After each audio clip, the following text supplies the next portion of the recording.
Hey, it's the Randy Karraker Show on STL Sports Central, presented by DraftKings, where the crown is yours. Matthew Rocchio, Randy Karraker, great to have you with us. Jeremy Rutherford from The Athletic will join us later on in the program, and we'll preview the Blues opener against Minnesota tomorrow night at Enterprise Center. Looking forward to it? Yeah, it's going to be a great game. Hopefully, it's going to be a great season. Especially with the way the Cardinals got knocked out and the way their season ended. It's very convenient. Wait, what happened? Yeah, it just ended. Convenient to have the Blues starting up, though. Oh, okay. That's one way to look at it. Yeah. Sunshine and lollipops. Sunshine, lollipops.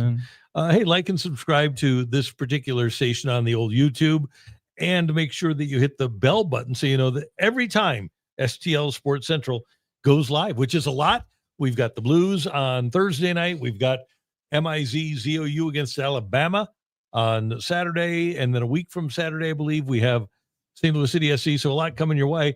Today, we're going to talk a little Cardinals to get things started, because our friends over at MLB Trade Rumors have put out their projections for the prices of arbitration players this offseason, and I think we should go through those.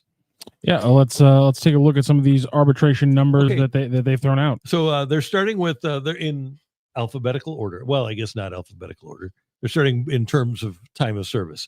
So Jorge Alcala is at 5.165 years of service heading into next year, and his projection is $2.1 million. Will you take Alcala at $2.1 million? I will.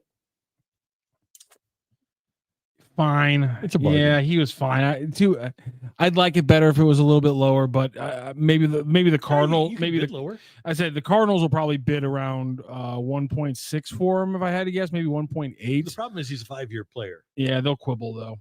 They will quibble for. I think things are going to change under Chaim Bloom. I don't think that there's going to be that desire to go to arbitration with players like your lips to whichever god you choose is yours. Yeah, there you go. Yo-Yo Romero, he's a lock at $4.4 million. The Cardinals should, if that's the number, just give him the $4.4 million. Yeah, I'm good with that as well. I'm going to, all due respect to John King, I'm going to non-tender him at 2.1. Okay, then. Yeah, I'll keep Venezia. Yeah, I'm good with that one. Okay, Newt projected at $5.7 million. He's still got 2 years of control left. If ever there was a year to trade Lars Nootbaar, and Bernie refers to him, rightfully so, as a StatCast darling, this is the time to move Lars Nootbaar. Trade him. Yeah, this is the perfect time to do it. That's too much money. The fact that the numbers over Brendan Donovan is insane to me. No point in going to the mat on that one. Just trade him away. Now that your manager is saying that Brendan Donovan is a second baseman, and you played him at second base most of the time, and he's not a utility player anymore, no. Do you go to arbitration and try to get him for less than the $5.4 million? No, it's an absolute deal. So I mean, that's a deal at twice the price, in my opinion. Yeah, for those of you that aren't aware of it, Donovan was told during the first few years of his career, hey, you're super valuable as a utility guy. You want a gold glove as a utility guy? That's where your value is. Then when they got into the arbitration process, in the hearing, the Cardinals said, well, we like him, but he's only a utility player. And he was sitting in the hearing after they had told him, hey, your value isn't being a utility player. So he wasn't very happy about that, as you might guess. Can I just have to wonder why. I know these are just the projections, but why? I have no idea why Nootbaar is even within $1 million of Brendan Donovan, let alone more than Brendan Donovan. StatCast stuff. That's insane to me because, they have around the same career amount of at bats, and yet. What about home runs? For home runs? 40 home runs for Donovan, in 1,700 at bats. Okay. Whereas Nootbaar has 1,700 at bats and has 58 home runs. Okay. But Nootbaar is a 109 OPS player in almost the exact same amount of at bats, OPS plus player, 109. That Brendan Donovan's a 117. Okay. He's 9% better as a hitter. We know that factually. And he won a Gold Glove as a utility player. He's worth more money than Lars Nootbaar. I have no idea what StatCast numbers you can. I mean, walk rate. Yep. Is that what it is? Stuff like that. Yeah. OPS. Where is the OPS right now? The OPS for Brendan Donovan in his career or this past year? Career. 772.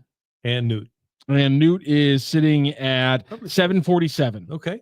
30 points lower, 25 points lower. Theoretically, then Donovan should be, in my opinion, a more valuable player. Donovan is absolutely a more valuable player. This is what I wonder about these Samuel Howe wants to know about weighted runs created plus, and do they have weighted runs created plus on this page on Baseball Reference? Nope, you're forcing me to go to a different website, you jerks.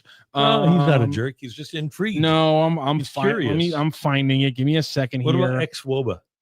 I'm not finding X-Woba. You can find that one on your own. Weighted runs created plus for the Cardinals. Give me just one moment here. Okay, you got it. I will say that ordinarily, and I don't know if this year was similar to other years, but usually Newt has a pretty good exit velocity. A hard hit percentage for Lars Nootbaar this year was 22nd in all of baseball. His hard hit percentage was 50%. Exit velocity is high, so barrel percentage is high. That's weighted about Nootbaar. Weighted runs created plus. Lars Nootbaar is a 96. Brendan Donovan is a 119. Okay. I like even like the fan graphs numbers. You're getting into exit velocity and things like that. I don't see how Donovan is being given a lower number than Lars Nootbaar. And no matter how, if that's the fact, it's you agree to, you run to wherever you run to accept arbitration numbers. I don't know if it's the agent or the MLB. Whoever says you can pay Brendan Donovan $5.4 million next year, you say, yes, please. Thank you very much. And you say, thank you very much for your service, Lars. We'll talk to you later. Yeah. I don't disagree with that, but I am looking at their StatCast. If you go to Baseball Savant, Newt is pretty high up a lot of those lists, relatively speaking, with all the players that play in Major League Baseball. And I think that's what they like. So I will move Nootbaar because I see him. Beyond the StatCast numbers, we see him every day. And I think you will move him at 5.7. You'll try to trade him too, right?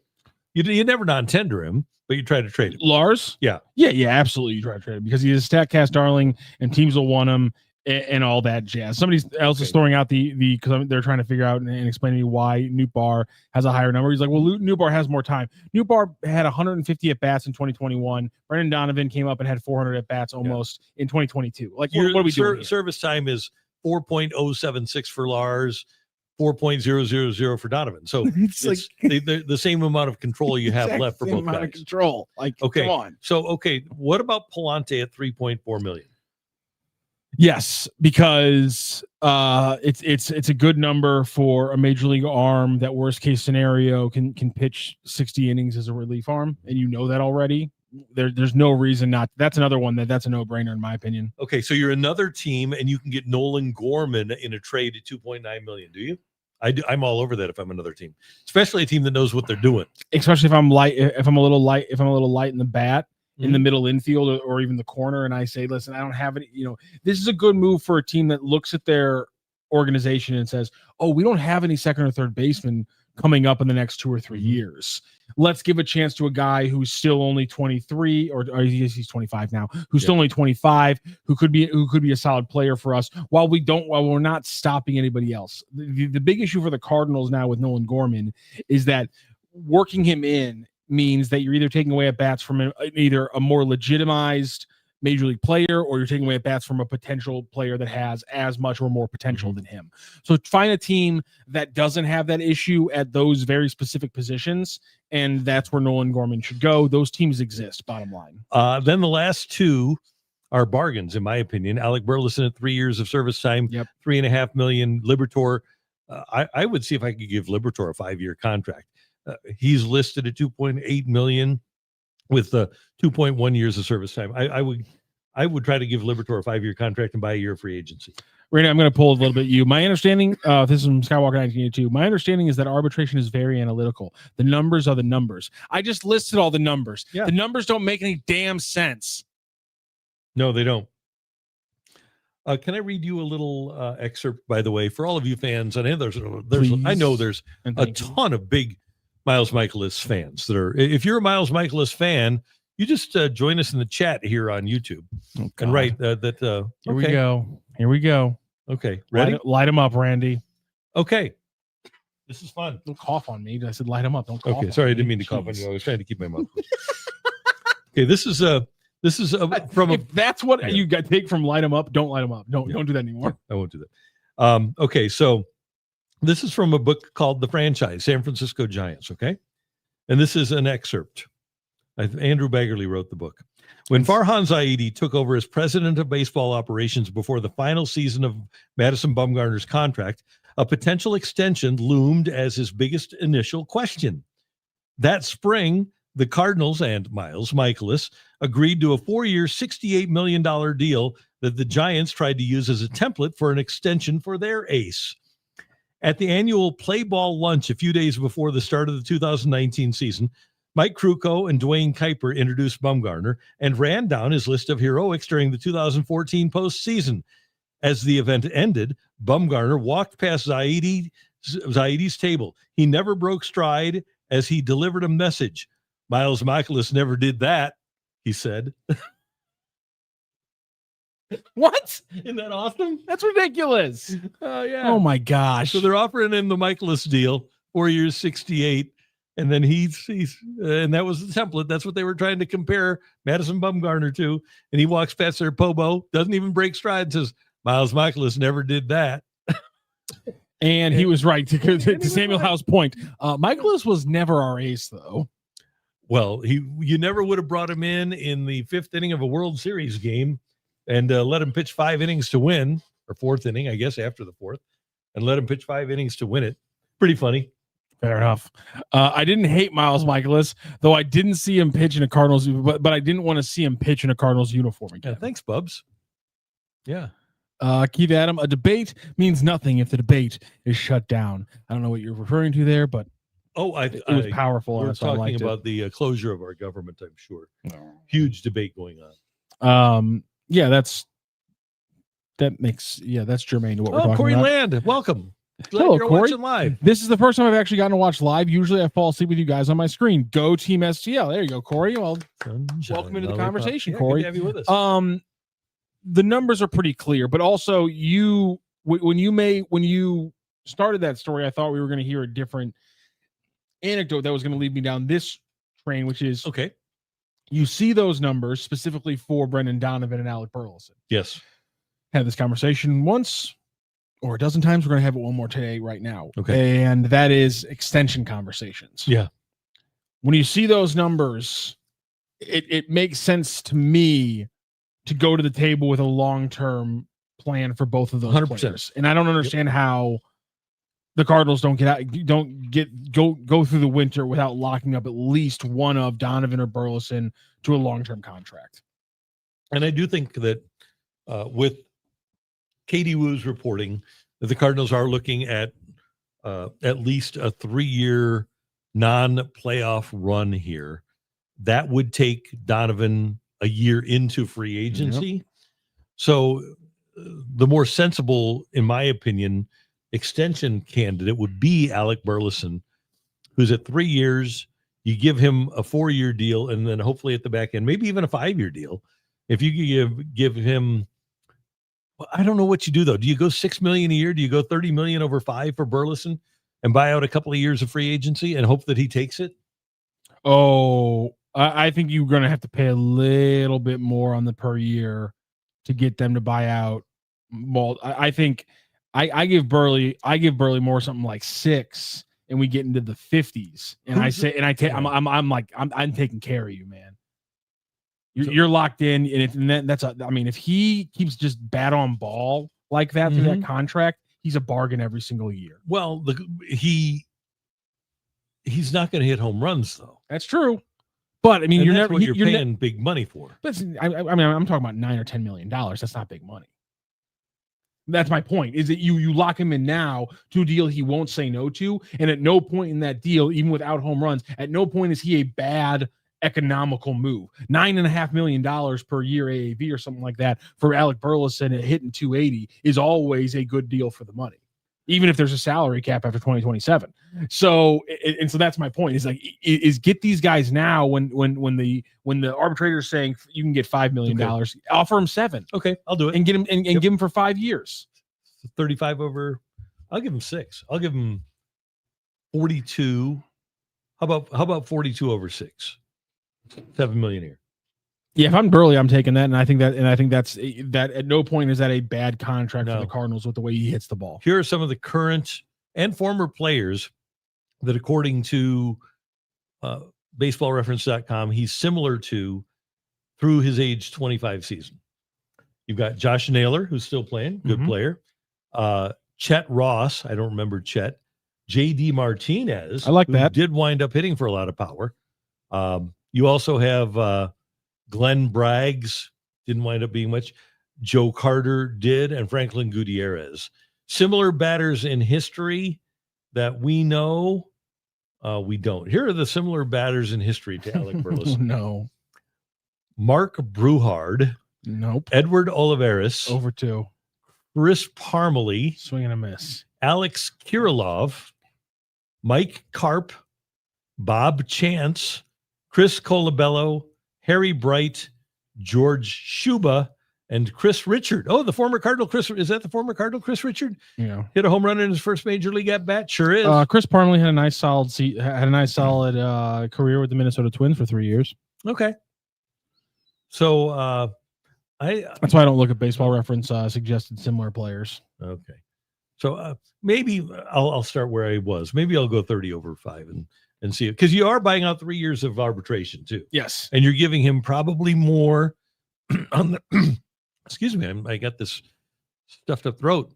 But you're probably giving him more on the front end than he would be getting in arbitration. So yes. I would make that. And that's why, and to your mama's point, I mean, I'd take Josh Naylor $8 million a year for the next 5 years. Josh Naylor had a really good last year in Cleveland. He was really good in Arizona this year, and has turned out to be really good with Seattle. Yeah, he's an intriguing player, but I don't know if Burleson's going to wind up being that guy. But is that number that guy? $10 million isn't a that guy. Well, when your payroll is going to be 125, 130 million, it is. No, when their payroll is 130, that guy is still we're talking 16, $20 million is going to be that guy. $10 million is a 6-hole hitter, which is what Burleson's going to be, right? But why pay him more than you have to?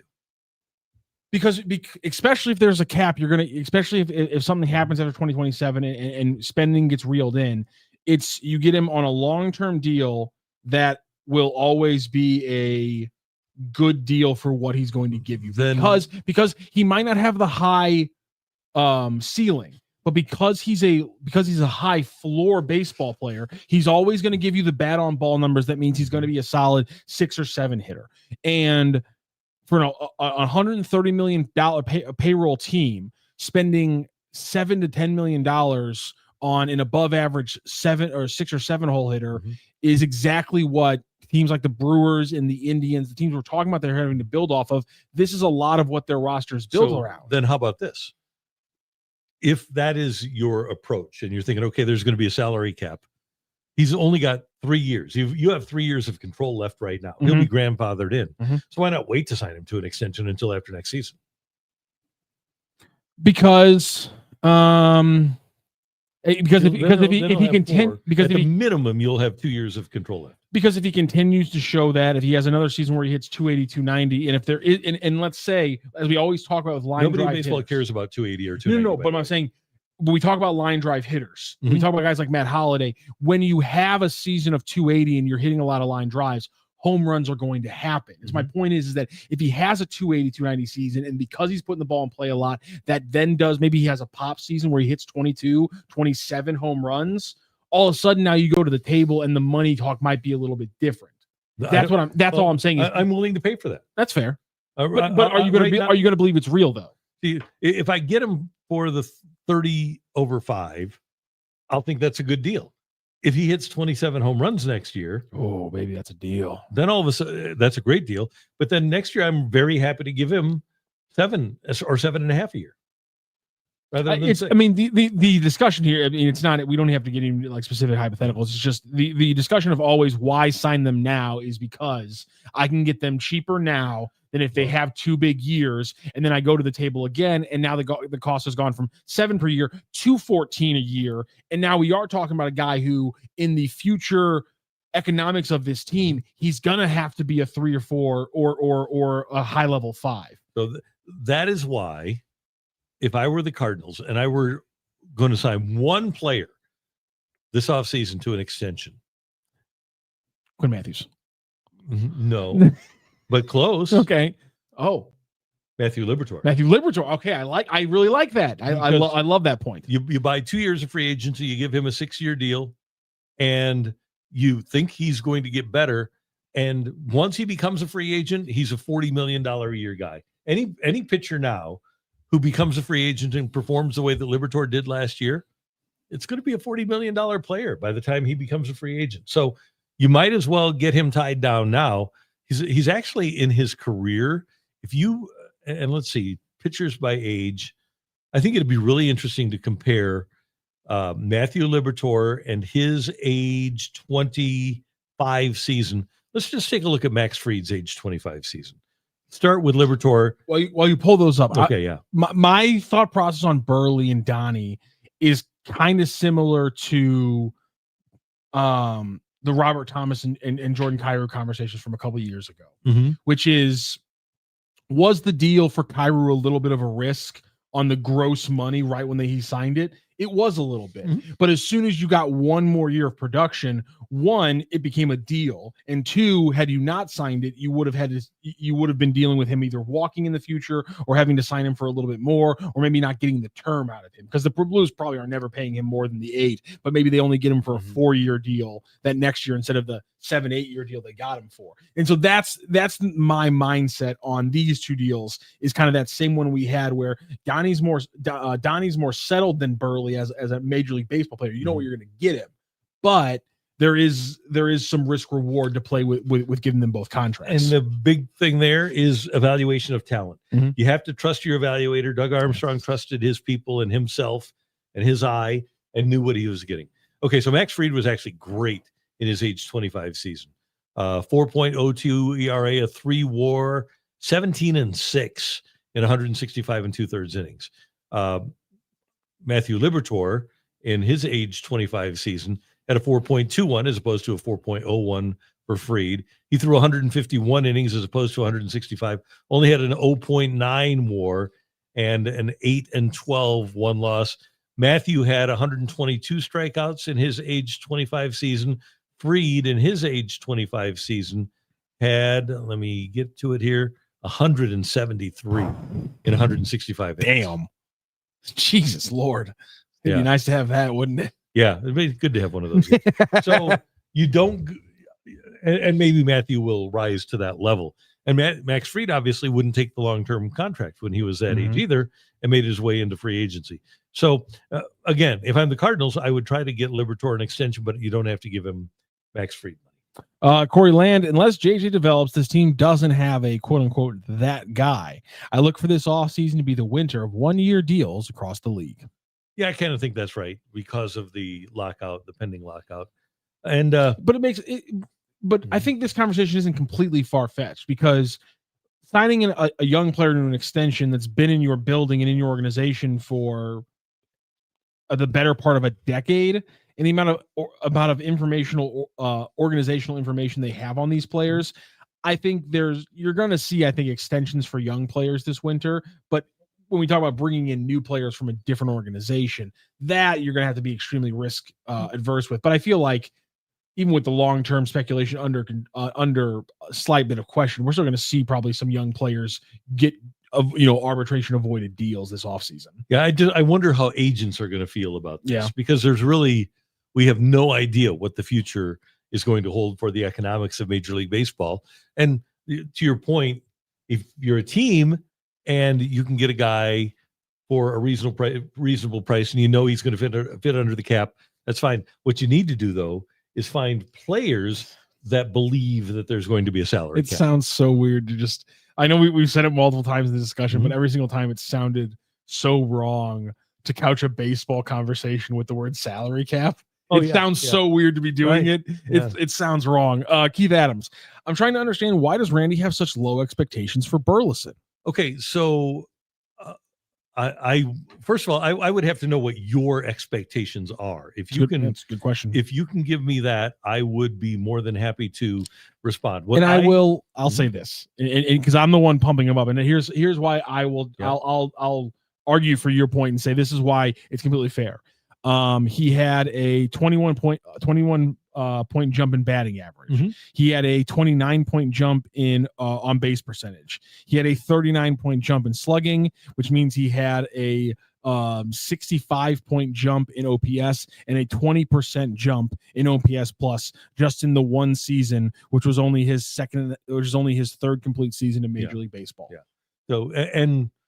So how much better than that is he going to be? Mm-hmm. Is he going to give you? Let's just think of left-handed. Is he going to eventually be Cal Raleigh?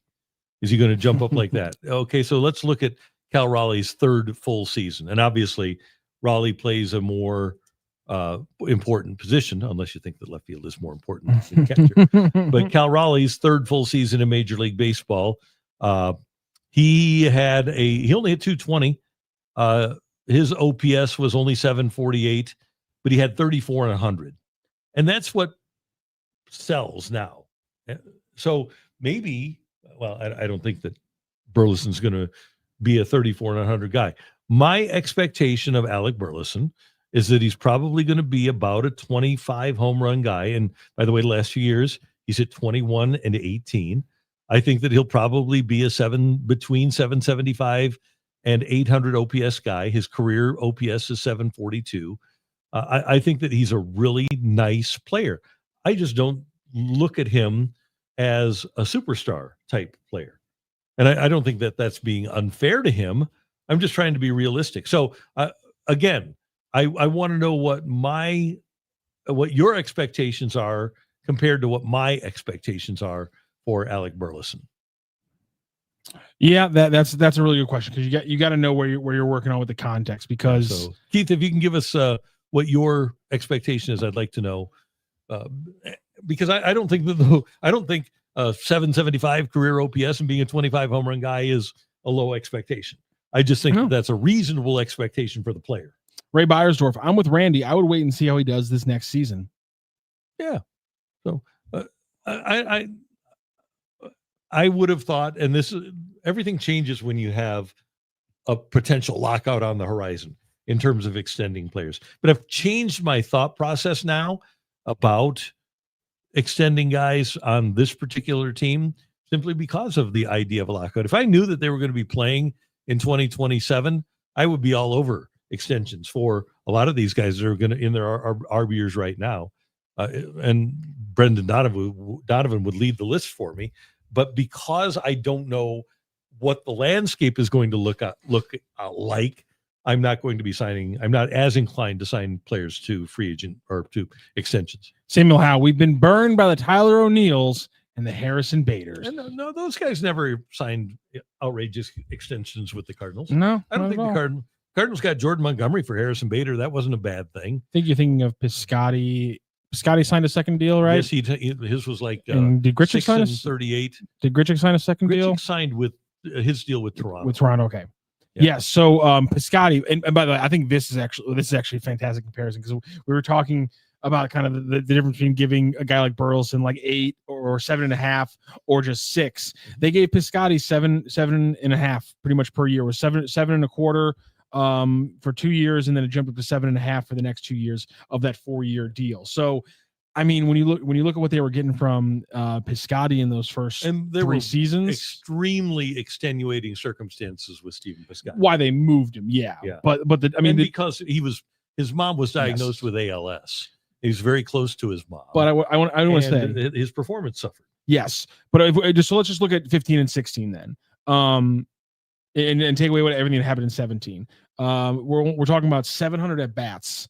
And he had given the Cardinals 22 home runs and 85 RBI across 582 at bats in 2016 with 113 OPS. And that's when they signed it, right? Yes, and those are almost all numbers either at the level of Burleson or, in the case of OPS plus, worse. How old was Steven at that point? So Stephen Piscotty was 25 in 2016, okay. and Alec Burleson just finished up his age 26 season. So Piscotty was 1 year younger, and the numbers were a little bit held back compared to some, especially the underlying numbers compared to Burleson's. Yeah. So. And that deal was for what, 6 and 30 something. Let me get the full look because I think a year might. Cardinals spent $500 million that offseason. That was a ridiculously expensive offseason for them. They signed Fowler, I believe that was the year. They also signed Cecil. They gave Carlos Martinez a $51 million extension. They signed Piscotty to his extension. They gave Yachty his $60 million extension that year. 6 for 33.5. Okay.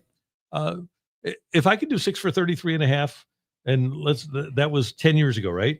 Yes, 2017. Unbelievable. So 8 years ago. So maybe increase it by 20%. Yes.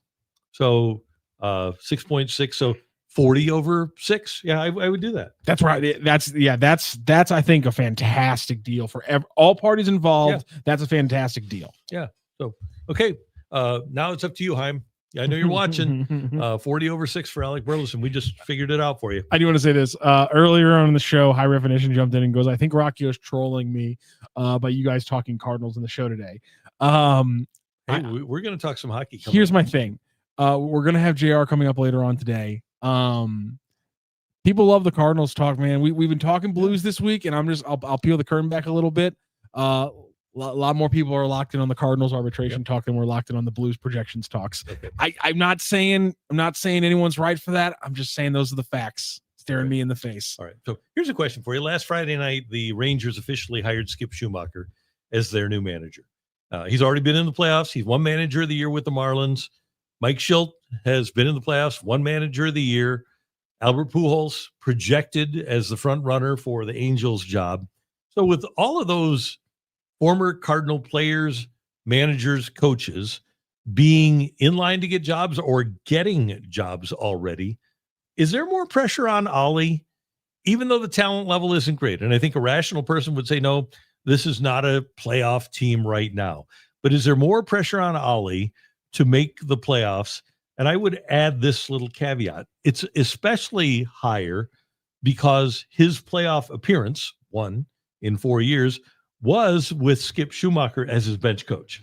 Oh, that's okay. I hadn't thought about that. That's a really good wrinkle. Yeah, I think that's a really good point. Yes, I think there's pressure, and it might not come from Chaim Bloom. It might not come from Bill or Bill DeWitt, but it might come from you. It might come from us that there's a little bit more pressure on Ollie to make the postseason, especially if Albert gets a hold of the Angels job and starts rolling and has any level of success there. That would be about worst case scenario for the Cardinals, wouldn't it? I think so. Yeah, because I did not even think of this angle when it happened, and we were talking about it before the show started. And yeah, Skip's been in the playoffs, Shilt's been in the playoffs. They both won Manager of the Year. Yeah, Shildt won Manager of the Year here. Oh yeah, you're right. Okay. I was like, he didn't win. He didn't win. Let me see if did he? He may have. Let's see. That's the fact that Shildt that Skip's done what he already done, and that Shildt did what he already did. That's a fantastic point. But the thing is when the organization's so public about needing to rebuild everything, even though they didn't technically use the word rebuild, I just wonder if that takes the pressure off. And when you hear Chaim on the Gas House Gang yesterday with Bernie and those guys talking about his relationship with Ollie and how that relationship's only gotten stronger since he's gotten here, I think that all the variables give me the equation. Yes, the pressure has to be on, but then I think we're just dealing with an anomalous, odd situation here with the Cardinals. And I would say that, yeah, and that's why I don't think the pressure will be there from the Cardinals, but I think from the fans, he'll feel it. By the way, Shildt was 2019 Manager of the Year. Thank you, Jack Flaherty. And in 21, he finished third, and then in 24, he finished second. So last year, finished second in his first year with the Padres as manager. I was thinking about that with the addition of Skip. That's a good question. And I think it's legit. And I think all of us here in St. Louis are rooting for Skip too. I don't think that anybody's rooting against Skip. He's in another league. By the way, did you see his son committed to TCU? And yeah, Texas. TCU. Is there another card? Did one of the holidays go to TCU? No, I think they were committed to Oklahoma State. Oklahoma State, yeah, duh. I feel like there's a Cardinals connection to TCU, and there's a Cardinals player. Oh, recently. Matt Carpenter. Matt Carpenter, thank you. I was like, there was a recent Cardinal who went to big name Cardinal who went to TCU. Thank you. And Luke Baker. Luke and Baker's another one. I was like, I knew. Why am I? As soon as you said TCU, I'm like, I'm thinking Cardinals. When you say TCU, that's what it was. Matt One Carpenter, time, Adam Wainwright, and I don't remember what the bet was. We'll look it up. Adam Wainwright and Matt Carpenter made a bet, and Waino wound up getting Carpenter an outfitted TCU golf cart. So it was at the ballpark after Carpenter, whatever he did. There was a superlative that he achieved, and was it 20 home runs? Nice. Yeah.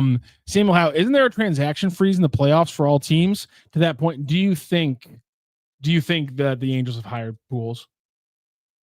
I would not be surprised by that. Yeah. So and they follow rules. God, that's gonna suck. No, that's not bad. It's a good thing. I'm so happy for Albert. It's just I kind of wished he could have just ridden off into the sunset. We wouldn't have to deal with the push and pull of is he in St. Louis? Is he not this is great for us. It gives us something to talk about, doesn't it? I know. It can give us another favorite team. We can be fans of both the Angels and the Padres. I don't like rooting for that much Southern LA stuff. Oh, okay. Or Southern California stuff. Oh, don't worry about it. Really sticks in my craw a little bit. Just don't root for the Dodgers. I'm never going to root for the Dodgers.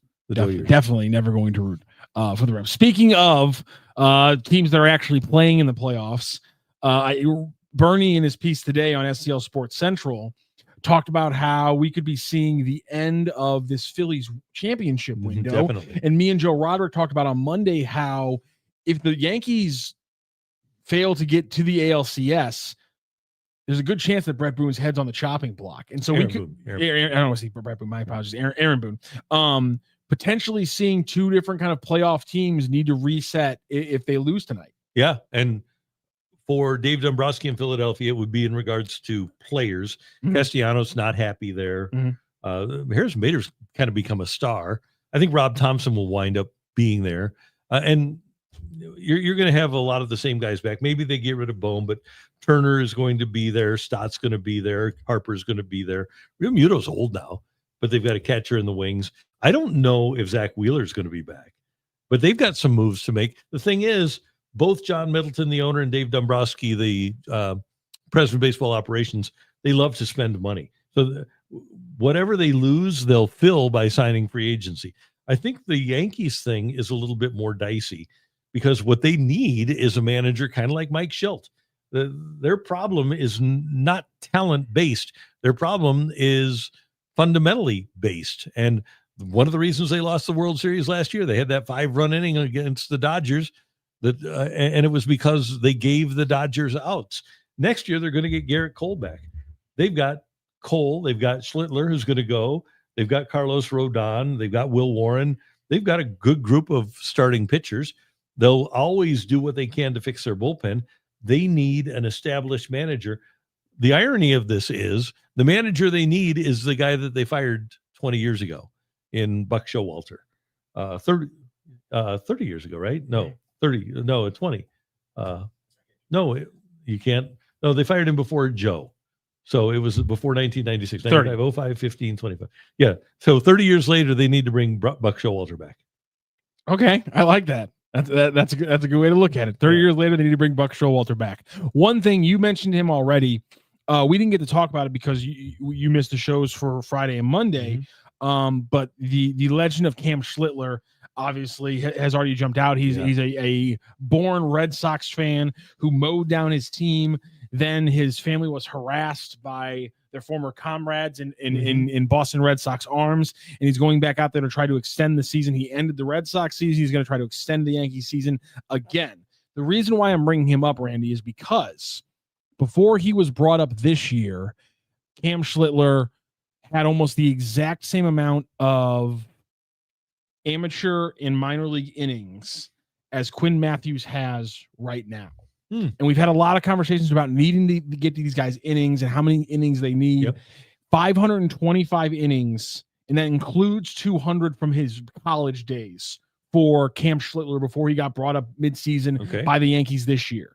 So watching a power pitcher like this have this success And knowing that we not just a Quinn Matthews, but a guy like Liam Doyle coming along, does it make you want to look at the kind of ETA of these pitchers for the Cardinals?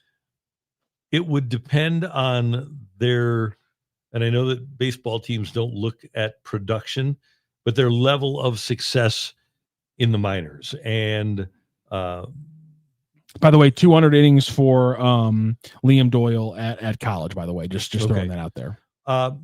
I think that you'd have to consider it if you're the Cardinals. When you look at what Schlittler did at the minor league level and then compare it to a guy like Matthews at the Cardinals minor league level, I think you seriously have to consider it. Although the Cardinal, I don't know if Matthews throws 100 miles an hour. No, it changes the equation a little bit. That's why I wanted to bring that up. Did you see in the first inning of the game he pitched, he threw more 100-mile-an-hour pitches than all Yankee starters combined since the beginning of the StatCast era. Yeah. Do you know that? Do you know when he threw his first 100-mile-per-hour pitch? When? It was in a Yankees uniform. Oh, how about that? Maybe the gun was juiced a little bit. He says he's been working. He said he's been working his velocity up over the last few years. Yeah, and he's been striking guys out. He's electric. But your point is well taken. He's been around. This is the difference. He was drafted as a high schooler, and he's been around since in that organization since 2019, and made his major league debut in 2024. Quinn Matthews was drafted in 2023. No, 2020.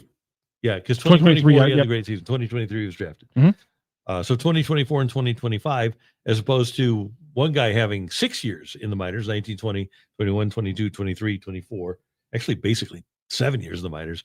The guy here has had 2. And the difference there is that Schlittler pitched just under 200 innings in college and just in over 200 innings in the minors, or almost 300 innings in the minors, whereas Matthews pitched 300 innings in college and has pitched almost 250 innings in the minors. Okay. But when I saw the innings totals and things like that, my bad. Schlittler went to Northeastern. Yes. I was looking at Nashua, which is a minor league team, but he pitched at Northeastern, also the alma mater of one Joe Vitale.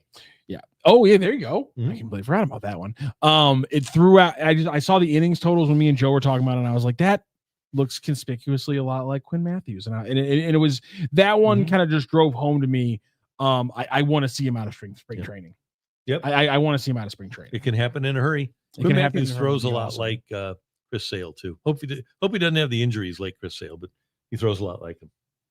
Now I got to look up Chris Sale's injury report. We got a lot of stuff going on here in the sports world. We've got baseball tonight.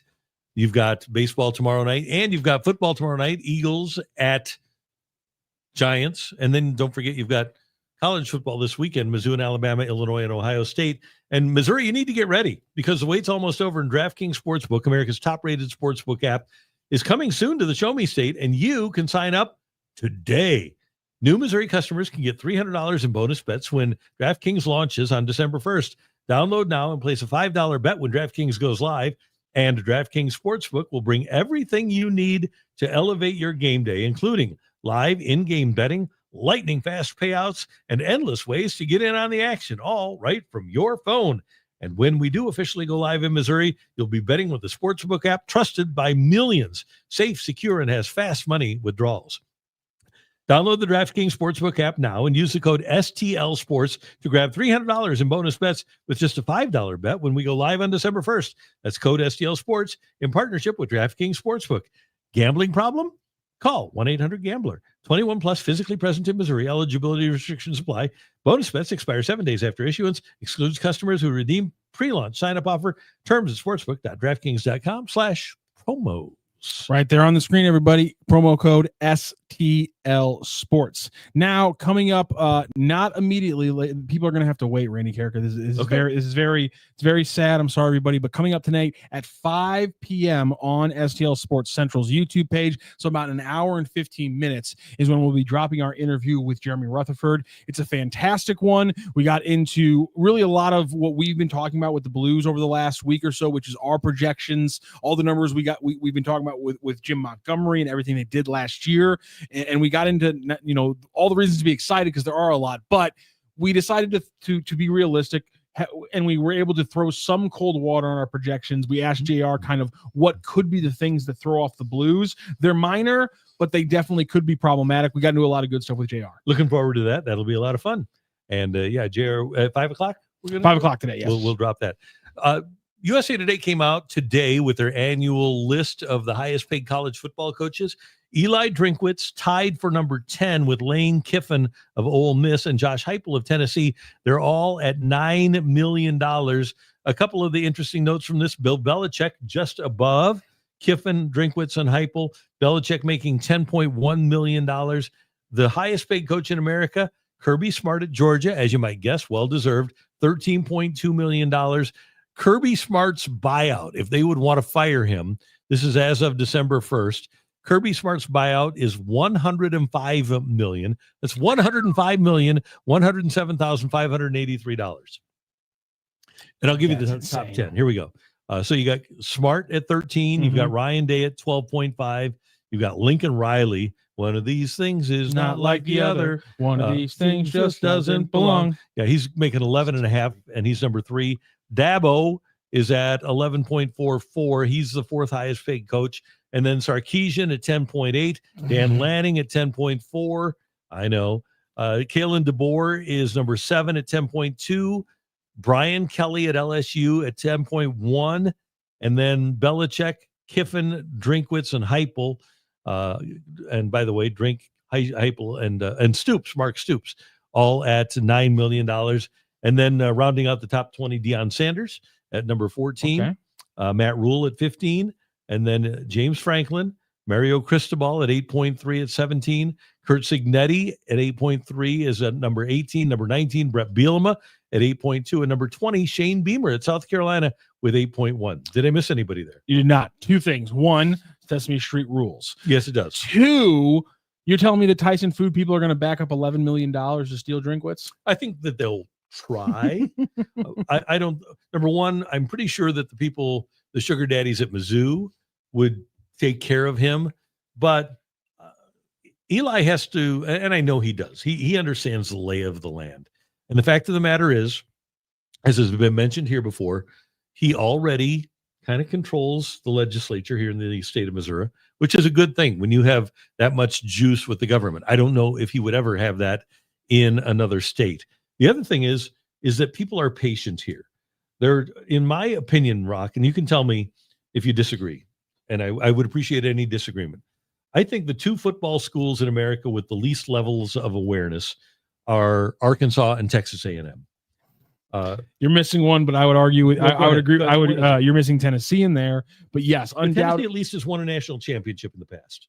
Yeah, yes, definitely in the past. Yeah, far in the 1998. past. With T. Martin at quarterback. Entirely different century, Randy.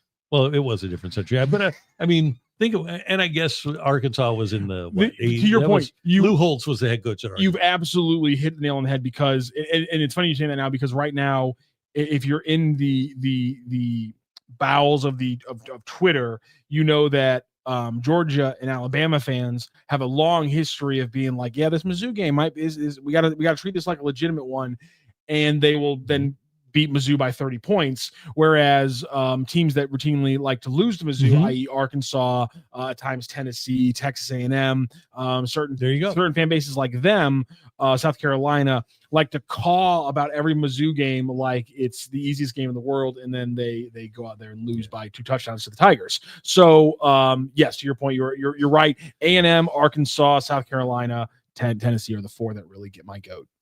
That's fair. Yeah, and less so A&M.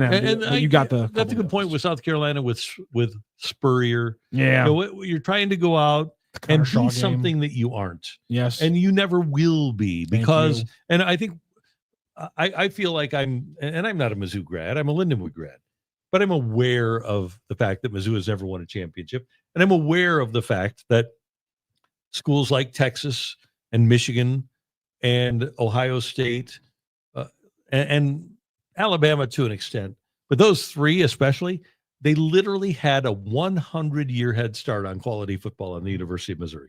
100 years of quality football before Mizzou really got their program going. Exactly. So those teams are all winning championships over the years. And the interesting thing is, and I don't think this applies anymore. I think recruiting is all about money. But you used to be able, for example, when Charlie Weiss was at Notre Dame, they hadn't won a championship since 1988, but he could go into a kid's house who had never known Notre Dame to win a championship and say, hey, we're Notre Dame. We've won championships before. When you were Gary Pinkel, you could never say that. And it attracted kids. When a school like Texas, after years and years of being mediocre, of the idiot DeLoss Dodds saying, yeah, a good year for Missouri is a bad year for Texas. Well, yes, put that in your pipe and smoke it. Look, now they're a champ. Yeah. But you could, if you were Tom Herman, walk into a kid's house and say, yeah, we won a national championship in 2005. Even though the kid had been born, 15, 20, yeah. He was 3 when they won a championship. He's seen Vince Young. Yeah. Yeah. In that iconic orange do-rag with his hands up in the air. He's seen that. I thought you were talking about the one in the bar with no shirt on. No, not that one. Sorry. Okay. But that's my point. And so a school like Arkansas, to get back to our point here, they can make a pitch. And obviously they made a pitch for John Calipari when he was headed out the door at Kentucky, and they got him. And they think, oh, huge success. And they think they can get anybody. But I think when they hired Sam Pittman, maybe that was a reality check for them, that they can't get anybody. And Eli apparently turned them down cold that time. And I think they still think that there's something that they're not. They spent all this time and all this money trying to chase Nick Saban when they would have been fine just keeping like Houston Nutt or something like that as their head coach. Or I guess they lost Petrino. No. Oh, no. I know why they lost Petrino. They should have just kept Petrino. They seem to have forgotten. Yeah. Once his neck healed up, he was going to be fine. So the greatest sports photo ever. But they should have just. Here's the thing. Them and Texas A&M. Texas A&M paying $100 million to Jimbo Fisher. Why? You were not going to beat Nick Saban. You were not. I knew that. Why didn't they know that? And they had $100 million on it. They couldn't live with it. They knew the facts of the matter, but they just simply couldn't live with it. Along these lines, how the hell did Ed Orgeron wind up with so many good players? Here's a stat for you, Matthew. I don't know if you realize this. Yeah. LSU Alabama game, 2019. The regular season game, 46-41, LSU over Alabama. 44 starters on offense and defense in that game for LSU and Alabama. 37 of them were drafted. 37 out of 44 starters in that game were drafted. It was ridiculous. It was unbelievable. The talent that Alabama, literally, how many years in a row did it seem like the starting wide receivers from LSU were getting drafted every year? Oh, and Alabama too. Yeah, Alabama's obviously been insane. Because you had in one game, you had Waddle, Judy, Ruggs, and who am I leaving out? There's another first round. There's one of the LSU wide receivers I always forget went to LSU who's doing really well. No, he got drafted out of Alabama. Alabama wide receiver? Yeah. Waddle, Judy, Ruggs. Anyway, there were the 4 first round receivers. That was it. It's a good NFL receiver too. But there were 4 of them. Just crazy. Mechie the third wasn't a first round pick. No, he was after these guys. Let me try to find this here. Wide receiver, Jermaine Burton, Jameson Williams, John Mechie, Jalen Waddle, Devonta Smith. There it is. Devonta Smith. Heisman Trophy winner. Just going back to like Amari Cooper in that group when they were there. It's just an unbelievable run of NFL level wide receivers. Julio Jones, Amari Cooper, Julio Jones. Right out of the gate, we have those guys: Calvin Ridley, Jerry Jeudy, Henry Ruggs, Devonta Smith, Jalen Waddle, John Mechie, Jameson Williams. And Ed Orgeron was on ESPN radio a couple of weeks ago. He said, times are different now. We used to have to take the money through the back door. Now you can just take it in right through the front door. So that's how LSU and Alabama were getting players. Well, now that everybody can pay players, it's almost like there's a more level playing field if you want to play on that playing field. And that's where Mizzou is right now. Mizzou is able to buy players. Did you see, by the way, that Drink is going to spend less time and money on getting high school players and invest even more in the transfer portal, which is great. But doesn't surprise me at all. If you can evaluate other teams' players, you can be good. And we're seeing it with Missouri. And I think if Missouri wins this game against Alabama, and I think they will win this game against Alabama, I think they're going to be in the college football playoff. I think you're 100% right about that one. And I don't want to conflate across sports because it is different, but I do want to point it out that Drinkwitz quote comes out 2 weeks after. On the basketball side of things, Josh Shildt down at SLU has a quote where he talks about how their competitive advantage is going to be developing and retaining freshmen because the Division I programs aren't going to be able to pay as much attention or money to freshmen because, to your point, and again, that's football, this is basketball, but they're going to have to focus all of their efforts on retention and bringing in new upperclassmen to always be at the forefront of having the most talented roster to compete, which means that lower mid-major programs will still be able to focus on development and underclassmen, which is interesting to look at how you have to find your niche. And to your point, undoubtedly, I think in both sports, that's the way it's going to happen. Yeah, and I do think that it's going to be very difficult for mid-majors. You use the word retention. I think it's going to be very hard for mid-majors to retain. I think we've reached a point now where, and people will tell you without the microphone on or without the notebook out, people from the mid-majors will tell you we basically become a developmental and feeder league. And the crappiest part is that when you get to the draft evaluation at both football and basketball level, a senior who graduated from a non-high level program is now going to be looked at, and people are going to go, hey, why weren't you good enough after your junior year to transfer to a real program to win? No, the loyalty is going to be looked at as a negative, which has been a problem in years for basketball. Whereas a guy staying past their freshman or sophomore year was like, why did you have to? But now I feel like there's going to be even more guys where it's just going to be like, oh, you played all 4 years at Stanford? Didn't think transferring to USC could have done you some work if you wanted to be an NFL player? Like, I feel like players are going to have it held against them when they try to remain loyal or stick with it, or say, hey, listen, these coaches know me. They have a plan for me to develop as a player. I'm going to stick with them. If you're not doing that at Michigan, if you're doing that at Northwestern, and they're going to say, hey, why didn't you try to transfer to Michigan at any point? And that's going to be the really crappy part about this all. Yeah. Also, speaking of why we talk about NIL change, did you see the rule change earlier today? About gambling? What in good God's name are we doing? They can gamble on pro sports. NIL and the rule change in college athletics coming is that coaches and players would be able to bet on professional sports. Well, it's not like they weren't gambling. Gambling is an epidemic on college campuses, and you aren't going to stop it. So you might as well go with the flow and say, you know what? We don't want you to gamble on college. You can gamble on pro all you want, but join your non-athlete friends and you can gamble on pro sports. I get, and that's the thing is if you boil down every NIL argument to, is a non-athlete student allowed to do what we are telling athletes they're not allowed to do because you weren't able to get certain jobs because every business every business in Columbia donates to Mizzou, and so under old rules you really couldn't get a job with any of those businesses in Columbia that donated to the school because the NCAA was going to say, well, you're probably going to pay the kid under the table then, and that's going to be illegal. And so, so kids couldn't get regular jobs, so now they can make money. So I understand the entire thought process of, if a regular student can do it, why can't an athlete do it? I understand that part of the argument, but I do understand people who then say, do we want the kid who gets a $30,000 check from a car dealership to be able to then drop 15 of that and lose it all on the NFL Sunday picks the next weekend? Well, they have these guys called bookies. Oh, okay. On college campuses. What? Yeah. Wait, you're telling me? I'm shocked. I'd say, to find gambling's going on in this establishment.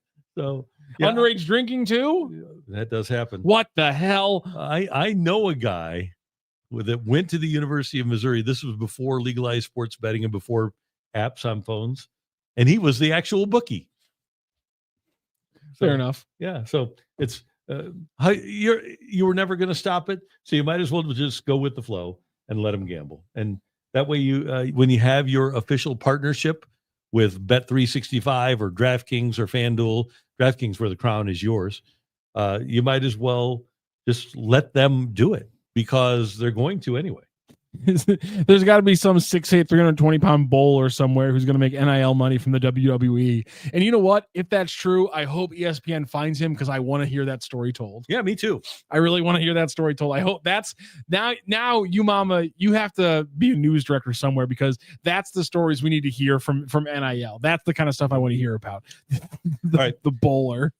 We will preview the Blues with Jeremy Rutherford coming up at the top of the hour at 5 o'clock Central Time. We also are going to talk more Blues tomorrow as we get ready for their opener against Kirill Kaprizov and the Minnesota Wild. Blues trying to win their opener of the 25-26 campaign. First opener with Jim Montgomery as the head coach. Let's see it happen. Hashtag Let's Go Blues. And baseball already underway. More baseball tonight. And we'll be talking about that tomorrow, along with more Cardinal stuff here on the Randy Karraker Show. Thank you, sir. Thank you. Thanks to Wilson for getting us on the air. Thanks to you for being here. And thanks to our friends at DraftKings, where the crown is yours. They are the presenting sponsor of STL Sports Central. Thanks, everybody, and we will see you tomorrow.